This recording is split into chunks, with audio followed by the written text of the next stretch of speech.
नमस्कार। सबसे पहले तो सभी माताओं, बहनों और बच्चियों को, महिलाओं को, स्त्रियों को अंतर्राष्ट्रीय महिला दिवस की बहुत सारी शुभकामनाएं। आज हम बनाने जा रहे हैं गेहूं के आटे से एक स्नैक की रेसिपी। आज बनने जा रही है खारी। तो ये खारी जो है बहुत ही, इसका आप क्रंच सुन पा रहे होंगे, इसकी क्रिस्पीनेस देखिए, इसकी लेयरिंग देखिए, कितने सारे लेयर्स के साथ ये बिल्कुल पफ पेस्ट्री के जैसी ये रेसिपी बनती है। और विशेष बात यह है कि बहुत चंद सामग्रियों के साथ, घर में उपलब्ध सीमित सामग्रियों के साथ हम इसे बनाने वाले हैं। तो अभी तक अगर आप मेरा चैनल देख रहे हैं तो इसको लाइक, शेयर और सब्सक्राइब करना बिल्कुल ना भूलिए। चलिए हम बनाते हैं खारी। 2 कप मैंने गेहूं का आटा लिया है, 1 छोटा चम्मच अजवाइन क्रश करके डाल दिया है, ज़ीरा डाला है और 1 चम्मच नमक। तो 2 कप आटे के साथ 2 टेबल स्पून ऑयल या घी का मोयन जाएगा। बस इसमें इतना ही मोयन देना है, बहुत ज़्यादा मोयन नहीं देना है हमें। और थोड़ा थोड़ा पानी लेके एक सख्त आटा लगाएंगे। इस आटे को लगाते समय भी हमें बहुत ज़्यादा नीडिंग नहीं करनी है, बहुत ज़्यादा गूंदना नहीं है आटे को। बस सिंपली पूरे आटे को थोड़े से पानी के साथ एक कड़ा मिश्रण के जैसा बांध लेना है, मतलब एक सख्त डो लगाना है बगैर बहुत ज़्यादा गूंधे हुए। तो अब 2 चम्मच कॉर्नफ्लोर, 2 चम्मच गेहूं के आटे और लगभग 3 चम्मच पिघले हुए घी के साथ हम एक स्लरी बना रहे हैं। उसको मिला के हमने एक घोल तैयार किया है जिसकी कंसिस्टेंसी ना ही बहुत पतली है ना ही बहुत गाढ़ी, आप देख पा रहे होंगे। और इस आटे को जो मैंने बहुत ज़्यादा नीड नहीं किया है, तो बीच में आप देखिए इसकी लेयर्स जो हैं वो बहुत अच्छी दिखाई दे रही हैं। तो अब इसको, इस 2 कप आटे में 8 लोइयाँ बनी हैं, 8 पोर्शन में मैंने इक्वली बांट लिया है। और इन 8 लोइयों के साथ बहुत पतली पतली हम रोटियां बनाएंगे। तो देखिए आटा हमारा बहुत सख्त है, तो थोड़ी मसल पावर लगेगी इन रोटियों को बनाने में। और एजेस भी इसके बिल्कुल स्मूथ नहीं आएंगे, थोड़े कटे पिटे आएंगे, वो चलता है क्योंकि अल्टीमेटली हमें उन एजेस को काटना ही है, साइड्स को काटना ही है। तो 8 रोटियां बन करके तैयार होंगी, जिनको थोड़ा सूखा आटा बुरक के हम एक के ऊपर एक रख लेंगे। और अब चलिए खारी बनाते हैं।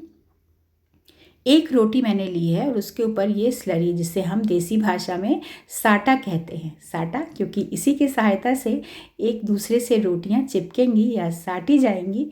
तो वो स्लरी को मैंने 1 रोटी पे इवनली फैला दिया है और अब इस साटे को दूसरी रोटी के ऊपर पुनः पोर कर रही हूँ। देखिए आप इसकी कंसिस्टेंसी देख पा रहे होंगे, वो बहुत लिक्विड भी नहीं है और बहुत सॉलिड भी नहीं है, ऐसे ही सेमी लिक्विड के जैसा ये हमारा साटा या ये स्लरी बनेगी। अगर आपके पास कॉर्नफ्लोर की उपलब्धता नहीं है तो आप सिंपली इसे गेहूं के आटे और घी में मिला के भी बना सकते हैं।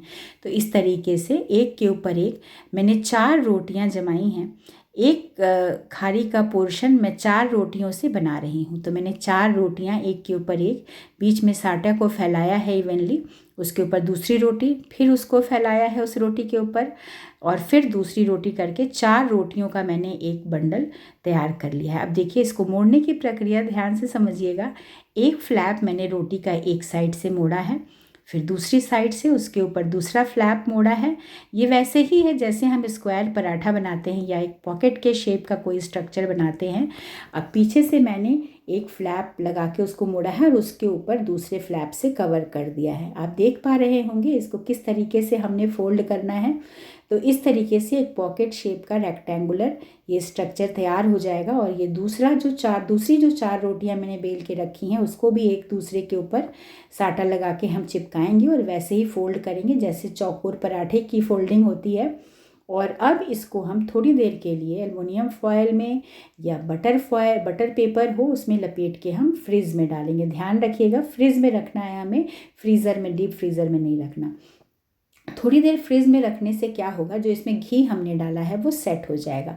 अब पुनः इस स्क्वायर शेप के स्ट्रक्चर को या परलोई को हमें बेल के थोड़ा पतला करना है, मीडियम थिकनेस का हमने इसे बेल लेना है।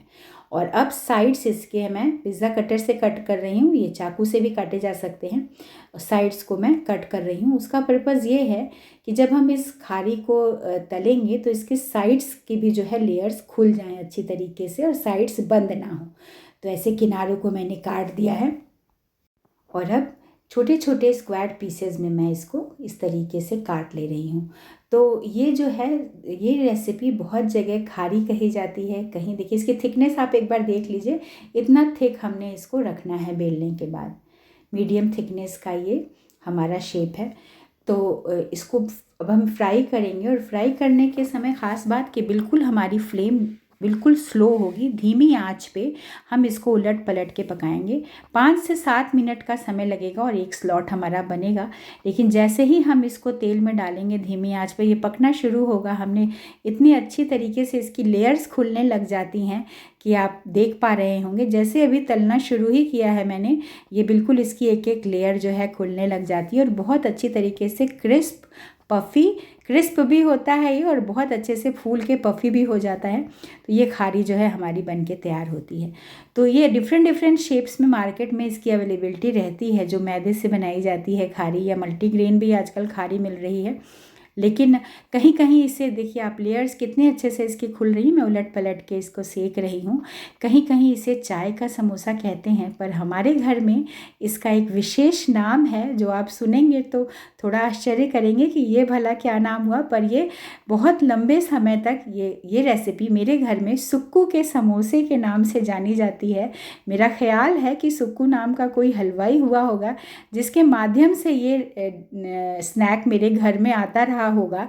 तब से पीढ़ियों से ये खारी या चाय का समोसा हमारे घर में सुक्कू के समोसे के नाम से जाना जाता है। तो मेरी बात मानिए, ये मज़ेदार क्रिस्पी मल्टी लेयर्ड सुक्कू का समोसा एक बार बना ही डालिए और होली के पहले घर वालों को खुश करिए। तो मुझे उम्मीद ही नहीं, पूरा विश्वास है कि आपके घर में भी ये सुक्कू के समोसे या चाय वाले समोसे सबको पसंद आने ही वाले हैं। अभी तक अगर आपने मेरे चैनल को लाइक, शेयर और सब्सक्राइब नहीं किया है तो इसे जल्दी कर लीजिए, क्योंकि होली विशेष श्रृंखला चलायमान है और त्यौहार से संबंधित तमाम रेसिपीज़ लेकर मैं जल्दी हाजिर होती रहूँगी। तो आज का एपिसोड देखने के लिए और मेरे साथ बने रहने के लिए आप सभी का बहुत बहुत धन्यवाद, हृदय से आभार।